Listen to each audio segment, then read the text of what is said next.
E vamos para o versículo 11. Para qual propósito é a multidão dos vossos sacrifícios? Então o Senhor pergunta, qual o propósito que é a multidão dos sacrifícios para mim? Por que vocês estão fazendo sacrifício para mim? Com que propósito? Diz o Senhor, estou cheio de ofertas queimadas de carneiro e da gordura de animais cevados, e não tenho prazer no sangue de novilhos, ou de cordeiros ou de bodes. Esse era o tipo de oração, de oferta que se fazia naquele tempo. Hoje é diferente. Nosso Senhor está fazendo a mesma referência. Por que vocês oram para mim? Por qual motivo que vocês vêm aqui? Se as mãos estão sujas. Glória a Deus. Se não presta atenção, se a fé está frouxa, se o entendimento é errado, o que vocês vieram fazer aqui? É isso que o Senhor está falando. Quando vindes para vos apresentar perante mim, quem tem requerido isso da vossa mão? Que piseis no meus atos. Olha que palavra pesada. Você está falando, o que você veio fazer na minha igreja? Quem foi que pediu para você vir aqui? É isso que o Senhor está falando aqui. E ele está falando, não é para quem está lá fora pecando. Ele está falando para quem está na igreja. Irmão. Precisamos entender isso. Essa é a mudança que nós vamos fazer. Nesse nível de mudança aqui. Senão, as coisas vão ficar ruins demais. Porque o tempo, vem vindo um tempo aí, que é um tempo como nunca houve. Não vai dar tempo de uma recuperação. Nós podemos cair numa época difícil, que o entendimento estiver fraco, e a gente não conseguir achar o Senhor. Por falta de entendimento nosso. Ou de fé fraca, como queiram. Ou de falta de força espiritual, como queiram, irmãos. Essa é a realidade, irmãos. Essa é a realidade. Amém? Então o Senhor pergunta, quem que foi que chamou você aqui? Quem mandou você vir na minha casa? Isso é sério, irmão. Você só entendeu o que o Senhor está falando, é muito sério. Não tragais mais oblações vãs. Incenso é uma abominação para mim. As luas novas, os sabás, a convocação das assembleias, eu não posso suportar tudo isso. Isso é uma iniquidade e um ajuntamento solene. Olha só.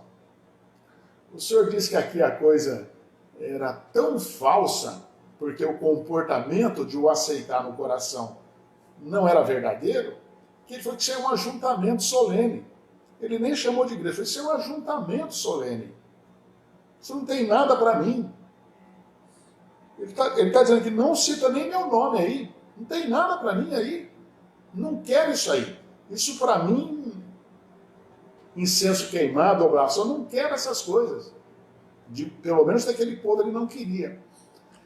Eu estou lembrando aqui de uma história, eu estava numa outra religião, e lá era a religião, era a romana, católica. A gente fazia reuniões, e nessas reuniões era uma reunião de assistencialismo, para juntar alimento para distribuir para as pessoas. Né? Então a gente se reunia, fazia uma oração. Eu até lembro que eu chamava a oração de oração do né. Porque as pessoas diziam assim, então, né, vamos, né, quem puxava a oração, vamos, né, rezar, né, para que o Senhor, né, essa é a oração. Eu falei, quem vai fazer a oração do né? Era a reza, na verdade, né? Era uma reza, somente uma reza. Então, eu lembro que a gente fazia essa reza inicial para fazer a reunião e decidir as coisas que nós íamos fazer. E uma pessoa disse, a gente parece o Rotary aqui. Porque o Rotary faz isso que nós fazemos também. Ele dá esse assistencialismo para pessoas que nós fazemos. A única diferença nossa do Rotary é que a gente faz uma oração no começo. Aí um outro disse, não, no Rotary eles também faz oração. Que nem faz aqui.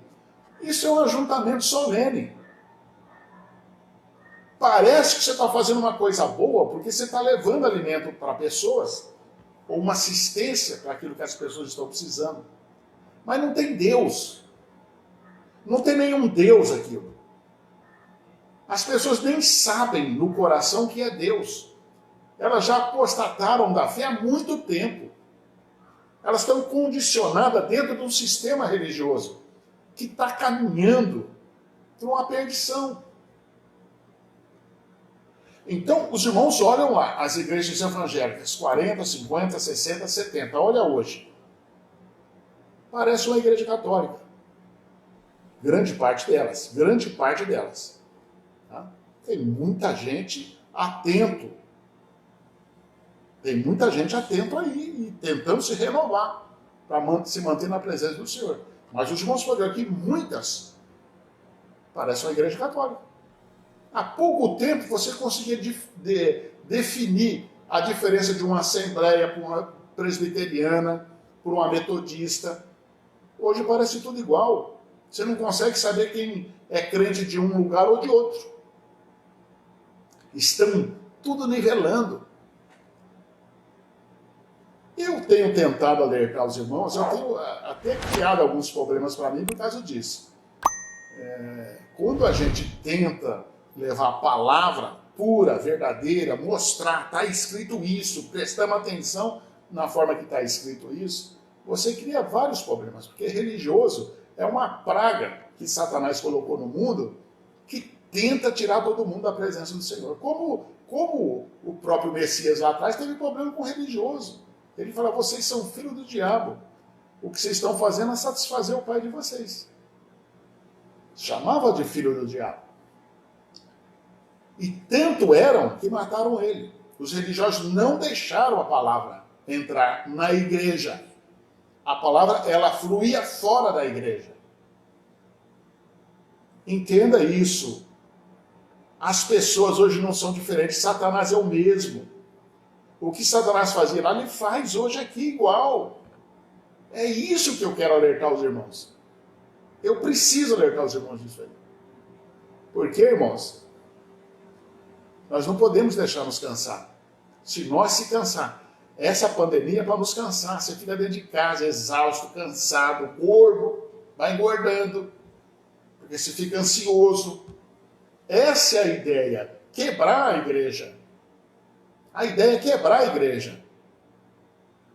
Amém? Entenda isso. Glória ao nome do Senhor.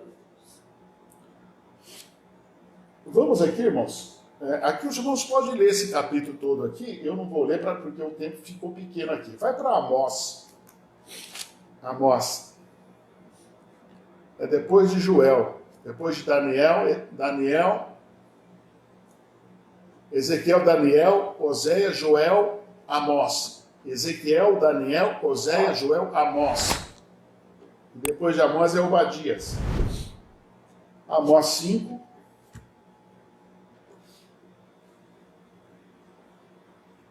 O versículo é o 18.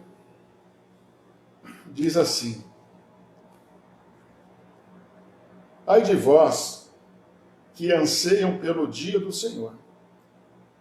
Para que quereis vós este dia? Uma pergunta que o Senhor está fazendo aqui. O dia do Senhor será de trevas e não de luz. O dia do Senhor, o dia da mudança, é um dia de deserto, é um dia de sofrimento. O Senhor está falando da sua vida espiritual, que tem que passar por uma mudança e ela dói, porque é dia de trevas. Você precisa se limpar dessas trevas. Mas ele está apontando para o dia final, o grande dia que toda a Bíblia cita isso aqui. E qual que é esse dia? É o dia que o Senhor acaba com tudo isso aqui. Ele elimina isso aqui da forma que está, como fez com Sodoma e Gomorra. Ele vai acabar com isso aqui. E vai separar os filhos que suportarem até o fim. Apocalipse fala isso. Aqueles que suportarem até o fim serão salvos. Ele não diz aqueles que não suportarem eu vou arrebatar. Não está escrito isso aqui. Isso é doutrina errada. É doutrina religiosa. As pessoas não estão se preparando para isso aqui porque tem gente mentindo, dizendo que eles vão ser arrebatados. E não vão ser arrebatados. Não tem isso aqui. Todos nós vamos passar o Apocalipse aqui. Os 7 anos. Aí no dia do Senhor. No dia do Senhor. Nós seremos arrebatados. Os que ainda estiverem aqui, santos. Não todos. O Senhor fala que é uma pequena parte. Apertado o caminho e estreita é a porta, e poucos passarão por ela. Por que é poucos, irmãos? O Senhor está falando para a igreja, irmãos. Ele não está falando lá fora. Quando ele fala poucos, ele não fala que a igreja em relação ao mundo é pouca. Ele está falando só para a igreja. Só para quem é dele. Quando, irmãos, quando Israel esteve cativo na Babilônia, todo Israel, a casa de Judá, estava cativa lá na Babilônia. E Nabucodonosor fez uma estátua. E o rei convocou todo mundo para ver a estátua e para que todo mundo se ajoelhasse diante da estátua. E todo mundo se ajoelhou, todo Israel que estava lá, menos 3. São poucos. Entenda isso, são poucos. A igreja estava lá, todinha. 3 da igreja não se ajoelhou. Entenda, irmãos. Glória ao nome do Senhor.